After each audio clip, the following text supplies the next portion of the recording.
ko sa PNP, pamablatter ko to, at saka sa NBI, na sinabi mo yung address ko sa cyberspace, sa internet, sa TikTok. Bawal yan eh. Hindi mo na pwede ma-take down dahil na-record ko na. Bawal yan. Akasuhan kita. Promise yan. At pag Hello guys! Nakita nyo na ba yung naunang video nito?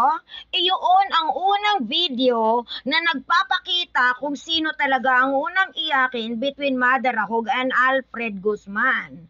Oo, siya ang unang-unang nangangalabit kay Alfred at nung nirisbakan, hindi kinaya ang risbak, nag-uumiyak. At ito yung pruweba talaga na siya yung nanguna, siya yung nagsasabi na kakasuhan kita. Ibablatter ko ito. After na, hindi na niya kinaya ang resback ni Alfred sa pangbabalakura niya kay Alfred. So bigyan ko kayo ng konteksto dahil medyo mahaba-haba ito. Dahil nung nalaman niya, at hindi na niya kinaya si Alfred, nag-uumiyak na itong si Mother Rahog at dumating na siya sa punto na nang babalakura na siya patungkol na sa kasarian ni Alfred. Take note, nag-cease and desist si Alfred para hindi na nga umabot sa korte. Mind you, siya yung naunang magkorte. Hinahamon niya si Alfred. Hindi siya pinapansin dahil wala naman talaga siyang bilang. Pero yung mga raceback ni Alfred sa kalaunan ay hindi niya kinakaya. Dumating na siya sa nag-over na pati kasarian na nung tao ginagawa na niya ng kwento. At yun ang hindi kinaya ni Alfred. Okay? So dito nag-volunteer naman talaga ako na mag-witness. Kasi nakita ko naman talaga paano niya binabalahura si Alfred. So, nung lumapit si Alfred sa kaibigan namin na lawyer, sa firm actually, kailangan ipap-apostil kasi nasa labas siya ng bansa. Diba? So ngayon, ako ang ginawang SPA. And from then on, inumpisahan na akong babuyin, balakurain nitong iyakin na si Mother Rahog. So kung malalaman ninyo, naka-content na sa akin, may love letter siya. Ang love letter na ito ay hindi natin ikinakatinag dahil alam naman niya talaga na talagang magkakaso ko. Dahil the last time na hearing sa kinaso ni Alfred sa kanya, hindi na inalaw ng piskalya na mag-reply kami sa counter affidavit niya, gawa nga ng manggagaling pa sa Canada ang apostille in response to their counter affidavit. So nagsabi ang fiscal at naririnig niya yon na you have to file separate case. So alam na talaga niya na magkakaso ako.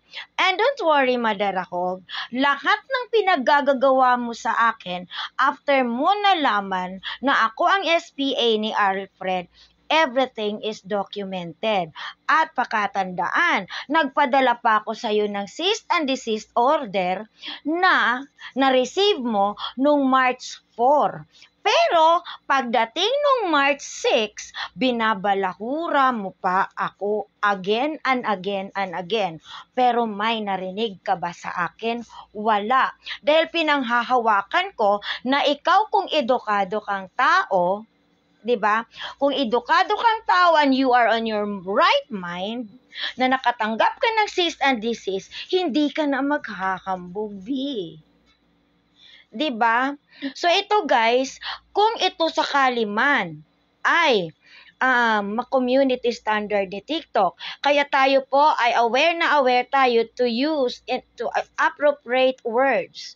But Kung talagang hindi kinakaya at ito ay ma-take down, nasa I Am Bruja YT channel ko po ito. Dahil medyo mahaba-habang series ito ha, kasi ibubuo ko ang buong konteksto kung ano ang kahambugan nito ni Mother Akog, aka Jose Jesus B. Duque the First. Okay? Siya ang original na iyakin nung nirisbakan na't hindi na kinaya.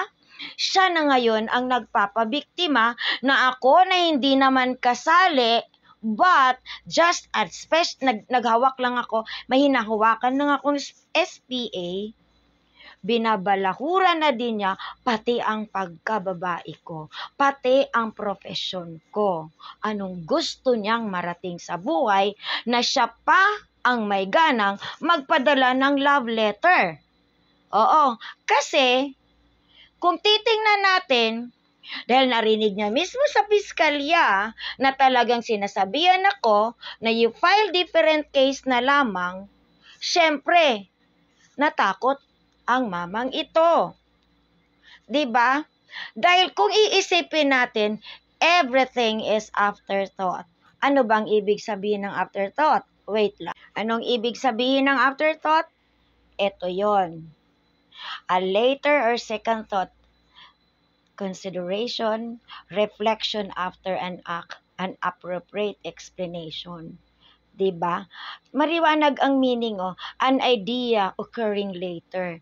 Dahil kung talagang nababoy kita or nahayop kita, despite the fact na ako yung unang wala kang cease and desist. Ano ang isi-cease and desist mo sa akin? Wala man akong ginawang masama. Ikaw ang may ginawang masama sa akin at tinatry kong i-contain yun through cease and desist letter, pero patuloy ka pa rin.